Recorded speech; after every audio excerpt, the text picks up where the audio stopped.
Good morning, everyone. Thanks for joining us today. I just want to start with an interesting quote that I recently came across that life is a book and those who don't travel have only read the first page. So in context of what's going on around us, Indians today really seem to be rushing to the library. Revenge travel is over. What we see around us is the new normal, and we're probably in the golden era of travel and hospitality, and India is right in the midst of the storm.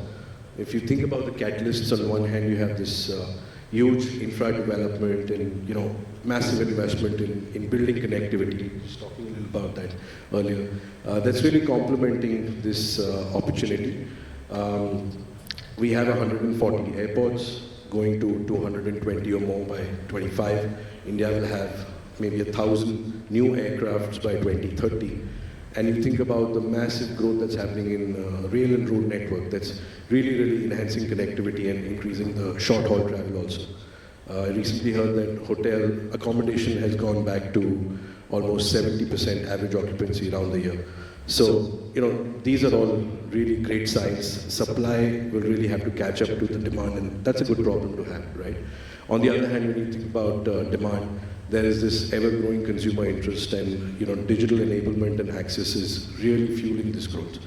And we have three gentlemen with us here today who, along with their teams, are really acing this digital enablement and tech transformation to enhance consumer experiences and really ease out the journey from dreaming to planning, buying, and eventually traveling. So, thanks for joining us and thanks for what you do.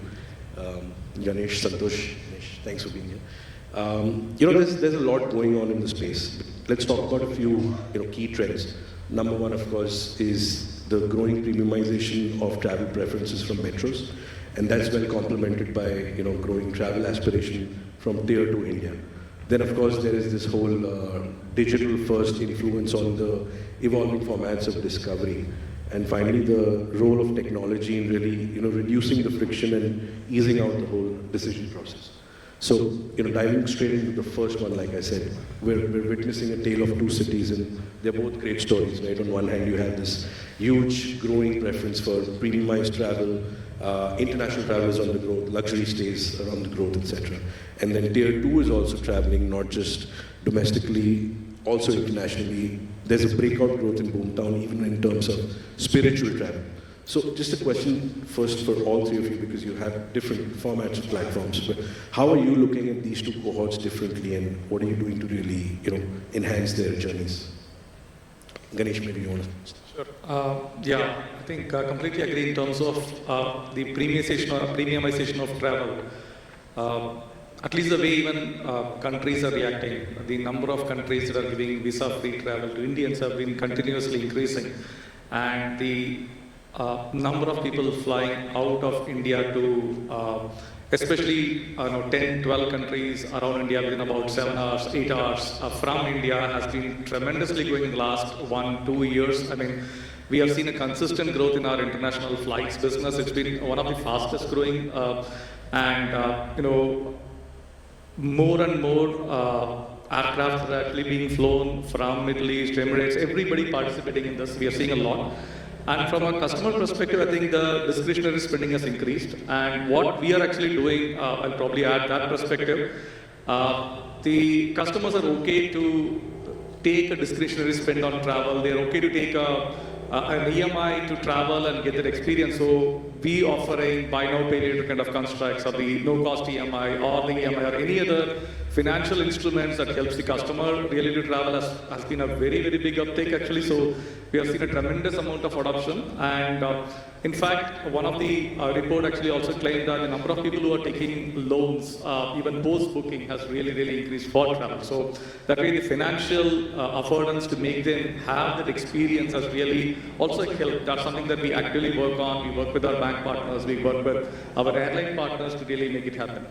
The second thing also that is making it affordable is the ability for the customer to find different ways to travel. People going to Singapore, they find it. This is a classic example that we have seen is they drive to Chennai, they take a ticket from Bangalore to Chennai, and then they take a ticket from Chennai to Singapore, and it's very affordable.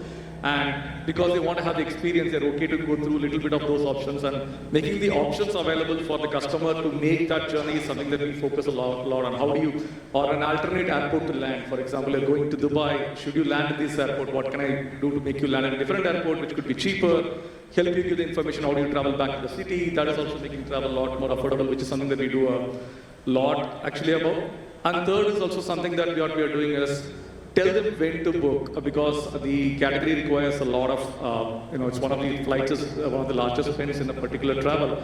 So people are okay to book ahead of time. You tell them when to book so that you get a better price, and cover the risk with options like flexible cancellation, flexible amendments, so that the consumer is okay to afford the travel that they want.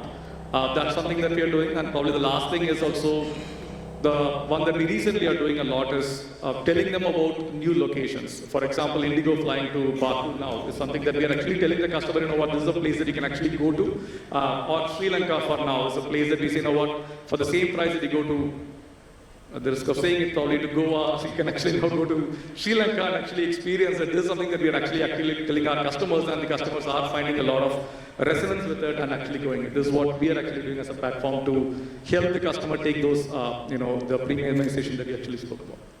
Thanks, Ganesh. Santosh, you want to talk? Yeah, I think morning everyone. Firstly, it's great to be here. Good to see. Even though we don't have a packed room, it's great to see that we finally managed to get some folks here. I think in terms of setting a little bit of context in India, what's happening at the moment from a pure supply perspective is that over the last 10 years, the entire industry has matured quite a lot, right? When we think about how the flight segment has matured as well as the accommodation segment. I'll give you a little bit of statistics. In terms of the accommodation sector, India has roughly today about 200,000, close to 200,000 branded rooms, and additionally about double the number of unbranded rooms. And of course, there's a lot of the informal sector as well, right? But we're still nowhere close to the size and scale of China. Okay, China has 4.5 million branded rooms in existence, and India has 200,000, like I said, right? So you see the gap that exists. Having said that, I think we're starting off from a very low base, and the growth that we've seen in the last few years has been tremendous. And there is a massive amount of opportunity that exists. And we're seeing so much of infrastructure development that's really helping connect the country. We're seeing the rise more and more of tier 2 and tier 3 towns that are coming into the picture. 70% of new hotel supply, branded hotel supply, is going to come in tier 2 and tier 3 towns over the next few years. But hotel supply also takes a lot of time to develop, right? To put up a structure today takes anywhere between 3 to 5 years, sometimes even longer. And that's where I think the role of the government is really essential, because consumer demand is growing through the roof. And it's really important that the government enables and keeps pace with that demand. Right? But in general, what we're seeing is there has been a tremendous rise in terms of premiumization of travel, as you called it, Shaurab, both in the tier 1 cities as well as across the board. And inbound as well is another area which is, inbound into India.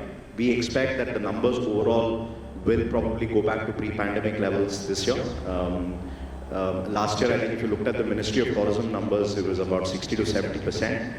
For us as a company, it's exceeded 2019, but I think as an industry, hopefully this year we will also go back to those numbers.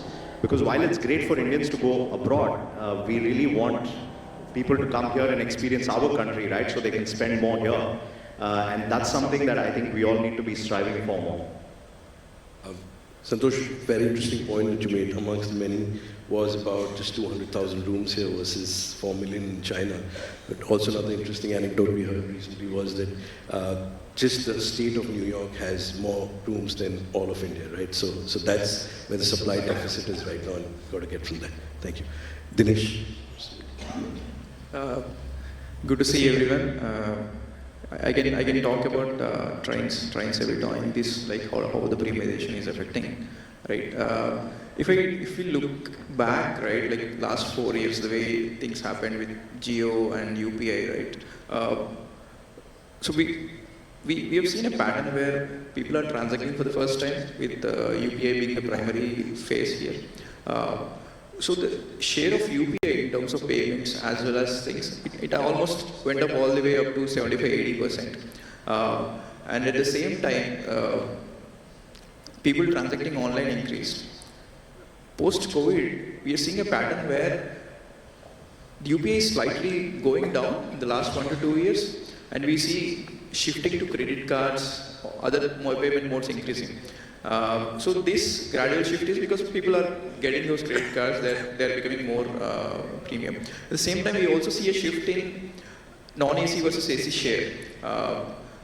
So that we see gradually it is increasing. It's also efforts from the government, because there is so much demand that's coming up for the AC categories. Government is also adding more AC trains in that. So we see a lot of share getting increased for the AC. So these are two primary drivers I see in terms of trains. I think definitely the more premiumization, I think government is putting a lot of efforts on how do we bring that experience. Because the other categories are growing to such an extent where definitely government don't want so much slide happening between trains and flights. Definitely people upgrading themselves to flight, but there are a lot of people who are coming again, upgrading themselves from the sleeper non-AC to the AC, where they're expecting much better experience, right? And government is happy to provide that. We spoke about inventory. Let's talk a little about preferences. Santosh, if you can share some insights. You have a huge repository of audience interactions across different segments, right? If you can talk to us a little about some insights that really stick with you in terms of travel preferences for not just India but even APAC. Sure. So maybe I'll start more from an APAC perspective first, and then zoom in on India, right? So from an Asia Pacific perspective, Asia is set to be the fastest growing region this year. We anticipate that there's going to be quite a lot of intra-regional travel that will happen within Asia Pacific. And I think that's great news for a lot of the suppliers who are focused in Asia Pacific. Long-haul travel, while it's come back, because of inflationary pressures, etc., and plus also flight capacities not quite coming back entirely, long-haul will still take time to recover, but we do see that intra-regional travel will pick up quite a bit this year. We also anticipate that in Europe and EMEA, with the currency getting stronger, a lot of European travelers are likely to visit Asia Pacific a little more this year, maybe compared to last year. So that's great news for some of the economies here in Asia Pacific.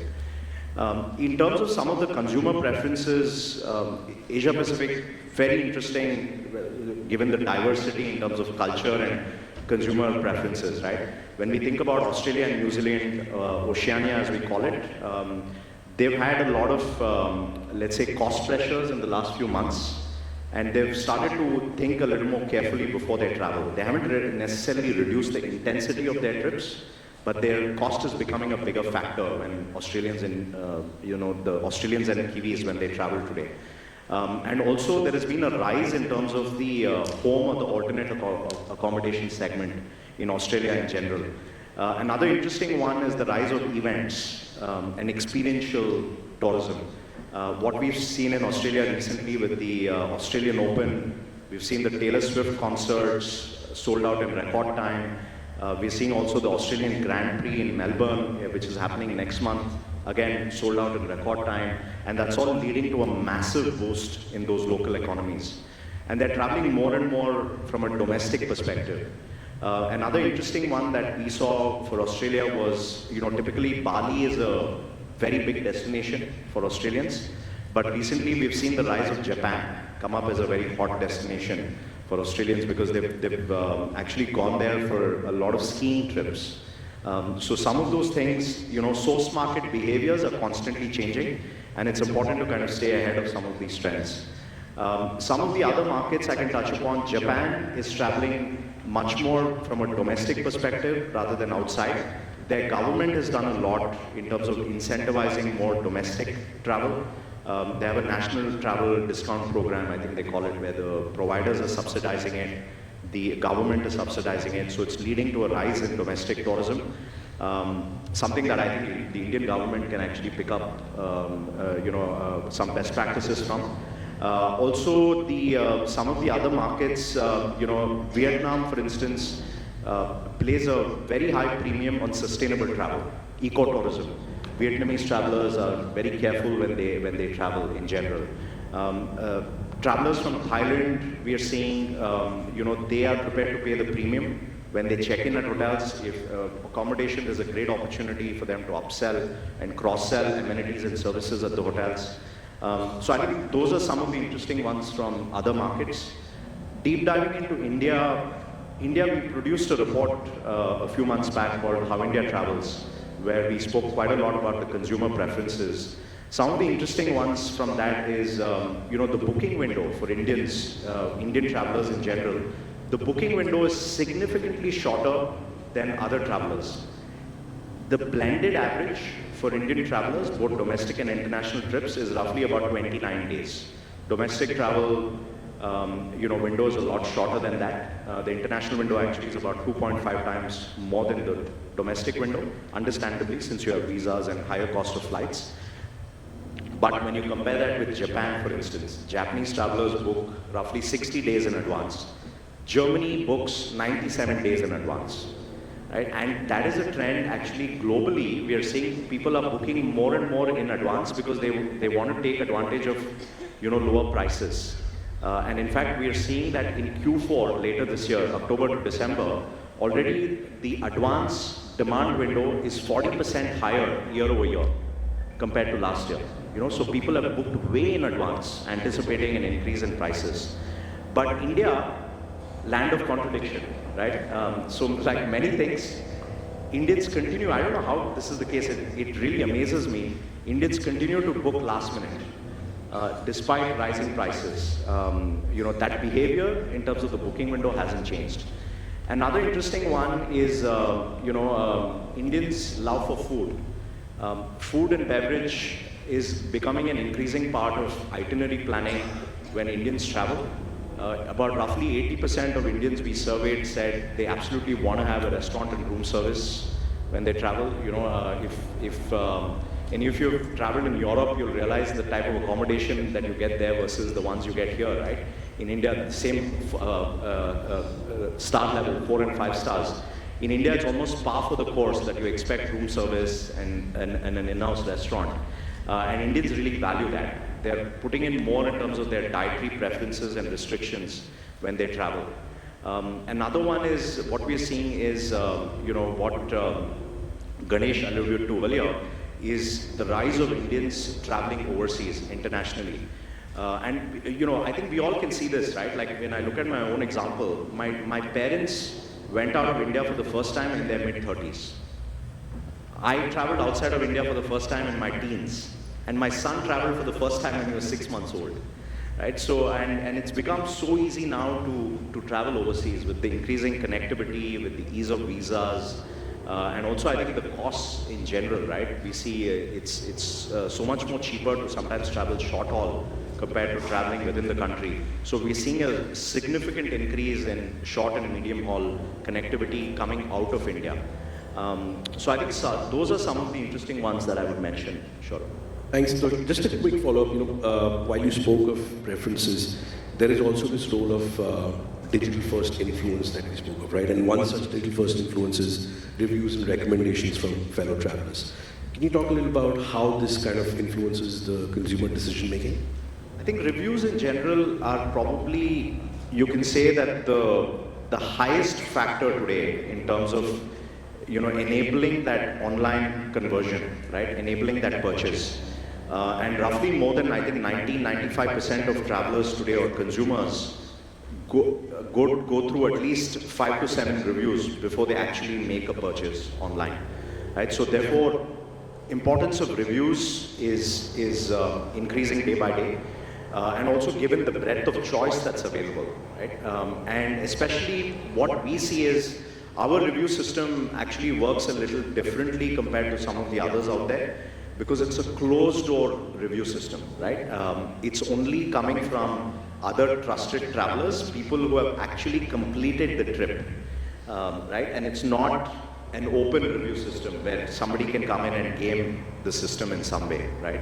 So in a lot of ways, it's a self-correcting algorithm. It works in a way where consumers can really trust the other reviews that are there on the platform. And also for partners, it's one of the key factors in terms of the algorithm when it comes to how partners today are ranked on the platform. The review score actually plays a very high weightage in that. So I think when we think about the marketplace, the online marketplace, both in terms of connecting supply and demand, reviews are one of the key factors. If we talk about the active usage across OTAs, right, and compare that to maybe say the active usage, and when I mean active usage, the user base and the monthly or daily active usage, etc., on say an e-com platform or UPI, there's a big difference, and naturally so, because the nature of consumption is different across. But in terms of the addressable headroom over there, do you see that as an opportunity? And if that's the case, how would you convert it? Like, what I'm trying to say is, how do you get Indian travelers to transact more online? So, I would say that for Playtrip specifically, right, we see a tremendous amount of people come to Flipkart and transact online. They buy mobile, they buy refrigerators. These are ticket size of 50,000, 1 lakh, 1.2 lakhs, and they're very, very comfortable buying it. And then the moment it comes to hotel, let's say 7,000 to 13,000, they actually go and find an agent near their house. Still about 70% of India still goes to an agent which is nearby. I think few reasons. One, definitely I think is the touch and feel of the product is not really there. So they need somebody to have the trust to say, what I'm actually, the decision I'm making is indeed trustworthy, because for a refrigerator, I can definitely go and see it somewhere. I've seen it in my friend's place. I have a touch and feel of the product. I know what it is, and I'm okay to spend that money. So the trust exists. In terms of travel, that does not. So they actually go to an agent who might or might not be an expert, who they consider an expert, and then they say, yeah, this is a good place. You can go stay here, and they like it. So for people to move online, the point he spoke about on the reviews and ratings is playing a very, very important role to establish that particular trust. And it's about more and more factors in terms of information. Even recently, if you see the number of people giving information about, okay, these are the kinds of restaurants nearby. This is how long it will take you to go to this place. These are the fellow travelers talking about. This is an Instagram reel that talks about a particular influencer going to the place and giving it. So the amount of trust that we have to build in online to make the customer move from offline is very, very important. That's a journey. A lot of us are investing on it, but it's a journey.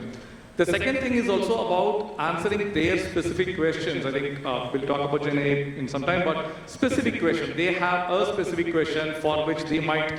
It's very complex.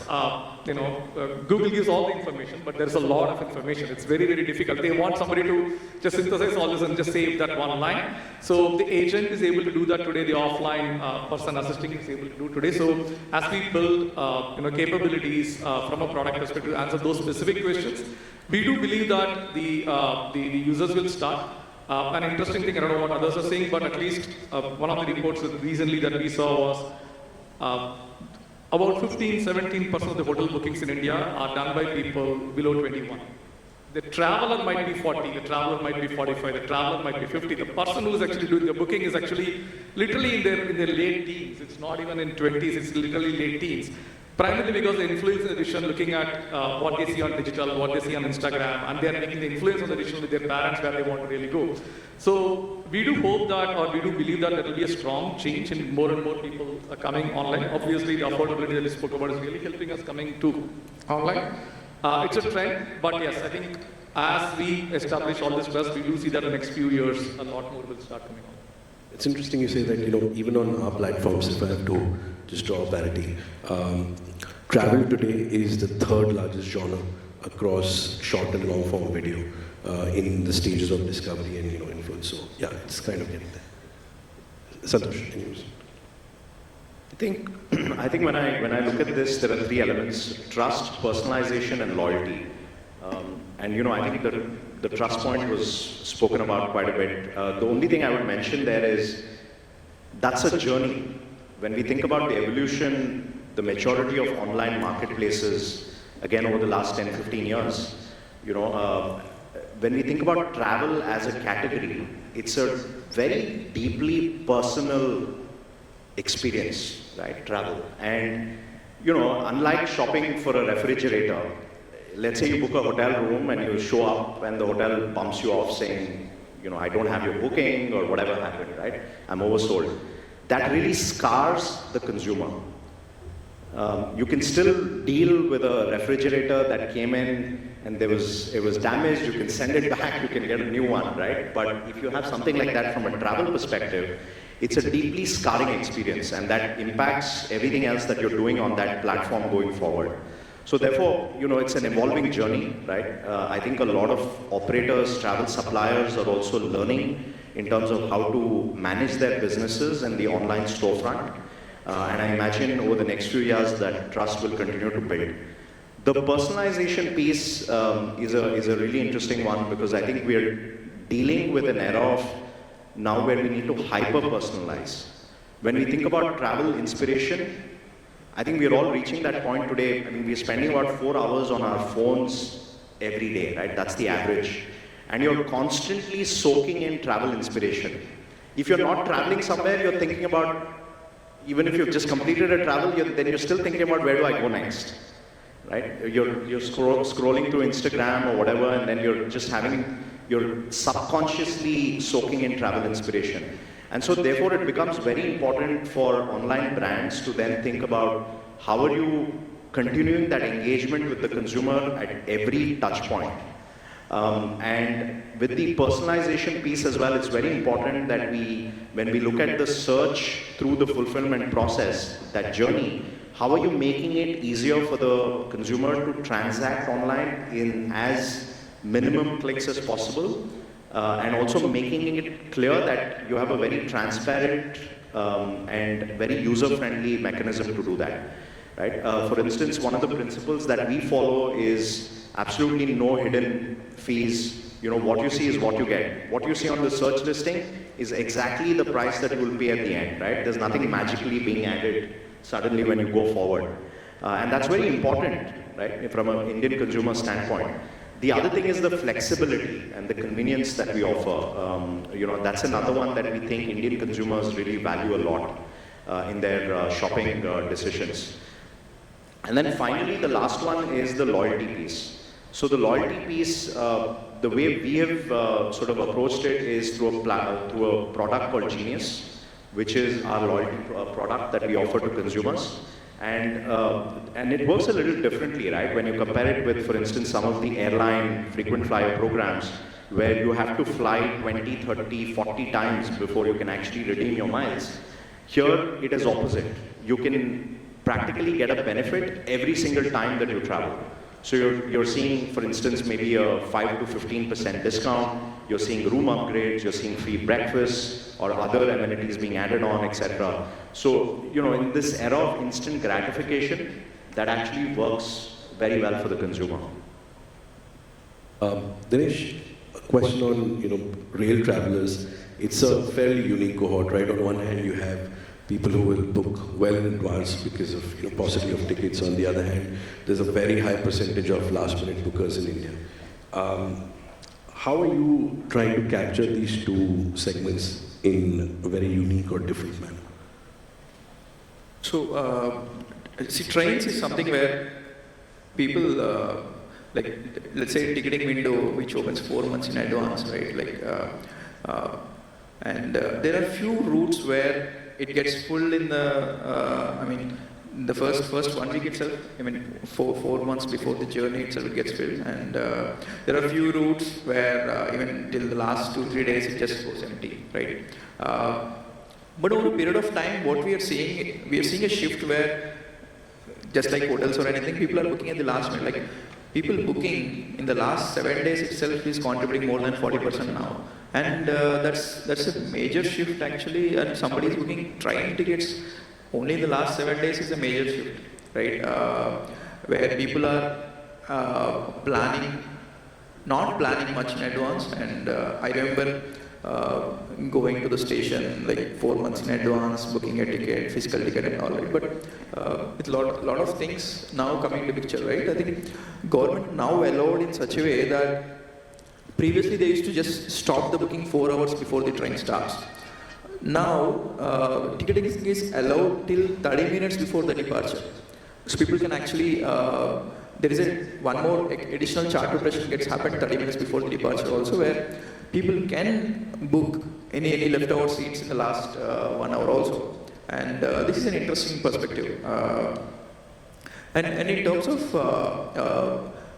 inventory, right, to cater to the demand where there is a lot of demand and supply is low. At our end, what we are doing is like at Confirmed and Ixigo, we have built a lot of algorithms which actually analyzes and it tries to combine 2 trains. It tries to give you ticket by combining multiple classes also. Let's say you want to go from Bangalore to Hyderabad. If tickets are not available, it tries to break your journey.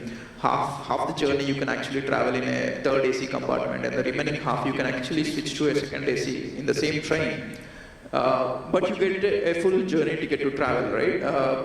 So a lot of such options are there where we invest on utilizing the existing inventory and maximizing that out. This is an interesting piece. At the same time, a lot of things gets personalized, like when adding to the previous conversations, right? The way you see home screen for somebody who is 5 days in advance to his journey or on the day of the journey, it switches to the trip mode, and so just 2 hours before the journey, it changes to a state where he can actually see how do we reach the station. So this way we are trying to personalize in such a way that it's specific to that user and that journey. And when he's inside the train, how does he track how the train is leaving? He can actually in the recent feature, he can actually just like you can share a WhatsApp location, you can actually share your train location, which is a unique feature. Which tracks the train. You can actually send it to any of your neighbors who is actually waiting for you at the station, so he can actually track you where you are there, right? So a lot of things we are doing to enhance the user experience. So that's the way I think it's moving. Vande Bharat is a little bit of a game changer in this space, right? What role does a role like Confirmed Ticket play as an enabler as we accelerate the entire rail transportation? So this is in connection with the previous talk, right, where we were saying ACE premiumization was increasing, right? I think it is in connection with that, where people are looking for better facilities. Vande Bharat is one such train which actually, I know the facilities are one part of it, and there is also pride in that, where everything is inbuilt in India, right? That's the motto of the government, to make it more self-sustained. Like, so Vande Bharat is, I would say it's a flagship thing where it also increases the supply in terms of premium travel, and these are in routes like, let's say, where it's very much active, like Bangalore and Chennai, where it became like a common thing for people to actually travel like 2 days once also, right? Like people just get in Vande Bharat, like 3.5 hours of journey, look after the work and then go back, kind of thing. These things are become common because, and inside the train also there are a lot of facilities. You get good food, at the same time there are all the charging facilities, Wi-Fi, all of these things are getting added just like any flight travel, right? So I think a lot of room to grow here, and the government is now considering to bring in one day sleeper trains also. We'll see how it goes, but it's in the right direction to make it happen. Thank you. No conversation today can be complete without a discussion on AI.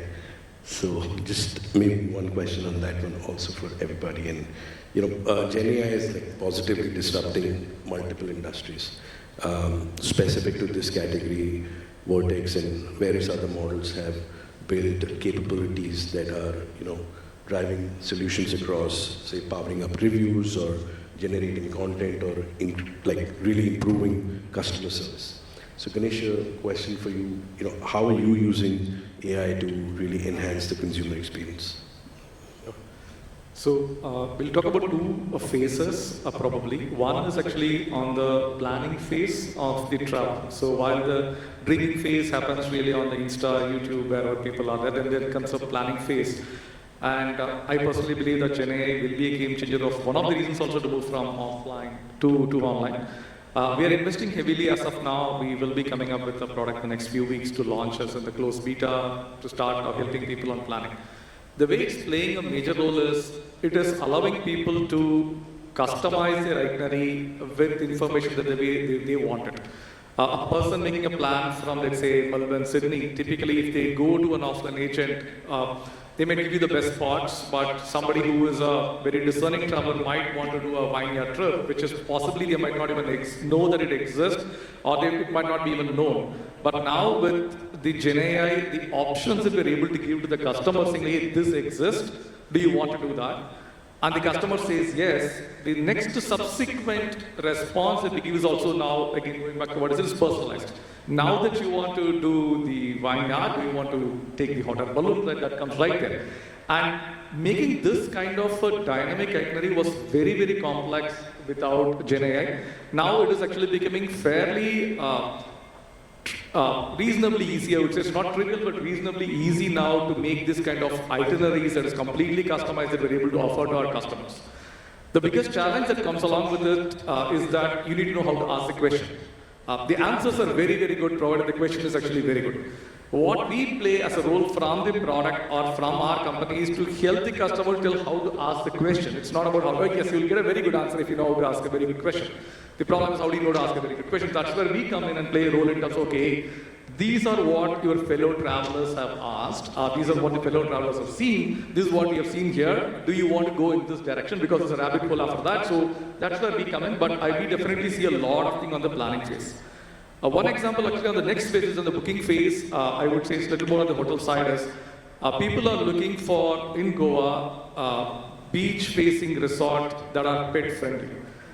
Today, answering this question, I'm sure there are resorts, but answering this question is very, very complex because you have to go after filter, read after content, read after reviews, and then you figure out that this is what we really want. Now, with us able to ask the question, assimilate the knowledge, and given these are the three options, and then it gets to the pricing and the reviews and actually on top of it, I think it has dramatically changed the way that we think, at least about how we want the users to think about our product actually. It's not anymore about, okay, there is a list of search that comes in and this is the ranking that you're going to see and you know what, you go start looking at it and we focus a lot on number of engagement. It is now going to saying like, you know what, why should you make 8 visits, which is something that we see to make a hotel booking? Why should you make 4 days, 5 days of time to make a booking? Tell us what you're looking for in the way that you would really tell to a human being and we'll try to get back to the answer.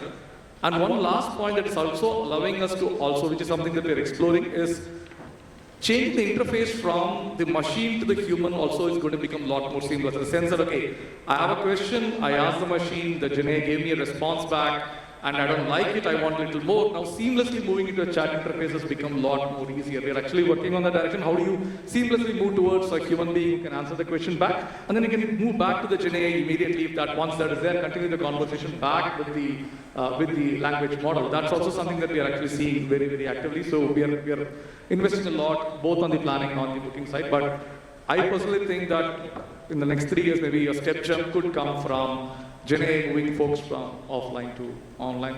This could be a major enabler, at least my view.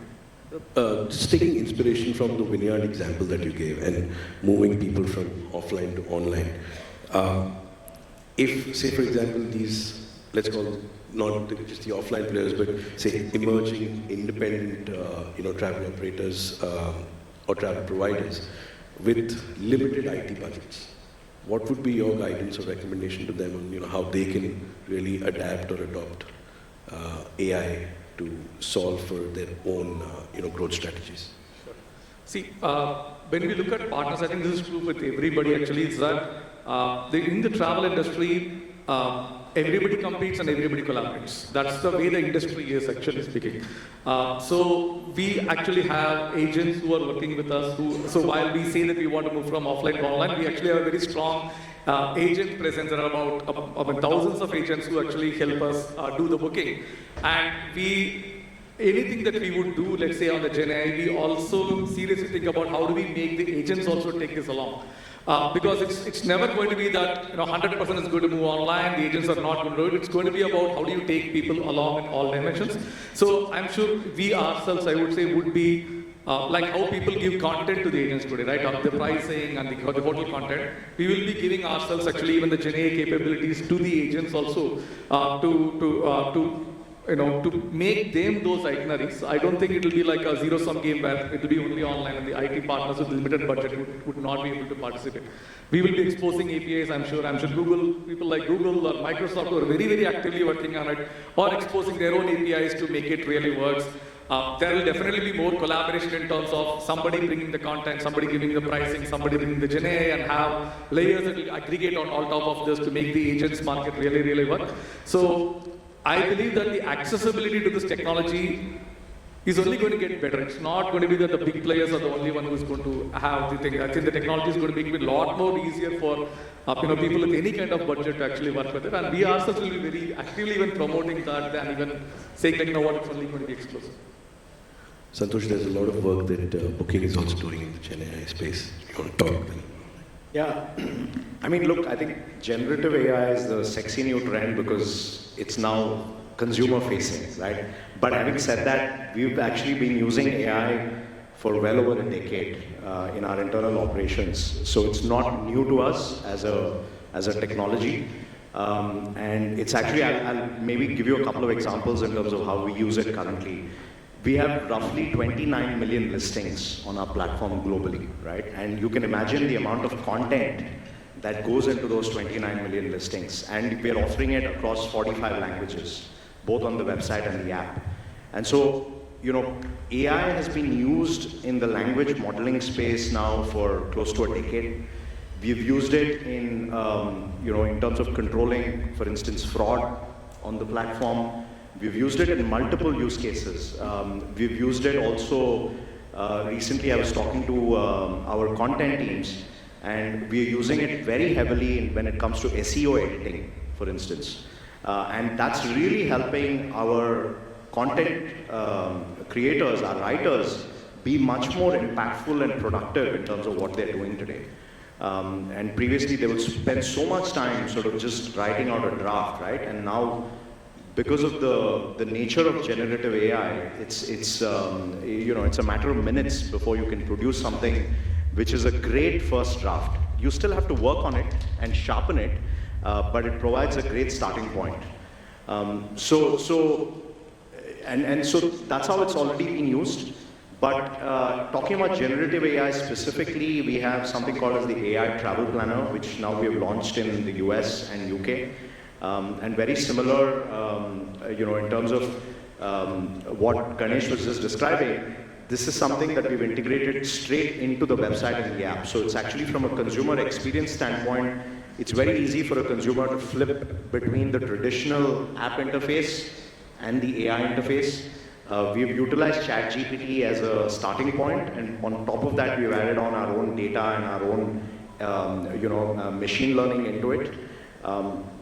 But it's essentially meant to be a very seamless conversation for the consumer, depending on their preference. I think it's still early days, but I have a feeling that this is something that will continue to develop over the next few years. Dinesh, I would imagine for your category and the audience, AI would work very differently, right? Yeah, I think for the consumer, we have been using all the AI models for use cases like prediction, giving better alternates for the users and all. But one important use case which we have not solved or been trying to solve for quite some time, and it's also a bigger cost even for everyone here, is a call center, right? How do we fix that piece? Because if you look at mainly the trains piece, right, we definitely get a lot of user queries, which if you look at cost to cost basis, right, I don't think it actually justifies the cost that we are actually spending for that particular query, right? I think we have added a chatbot feature which actually solves some of it, but the thing is, the best solution should be something which can talk freely to the user, just like an agent, which we are internally working to make sure we are pretty much there. But the thing is, the problem with how do we fix that perfectly in terms of Hindi? If it is in English, it would have been much easier. We would have achieved it much faster. But Hindi and extending it to other languages challenge which we are working. I think definitely in a year or so we should be there. We have built some pilots which we are trying it out, but that's one piece which we are very confident with new technologies and all we'll be solving it. In India, you also have to build English. Yeah. So I think safe to assume that AI is only going to democratize the choice of channels and actually grow the overall addressable market, as you're saying, right? You spoke about competing and collaborating at the same time, and I'm sure technology will further enhance that thing. I think that's all the time we have today. Thank you.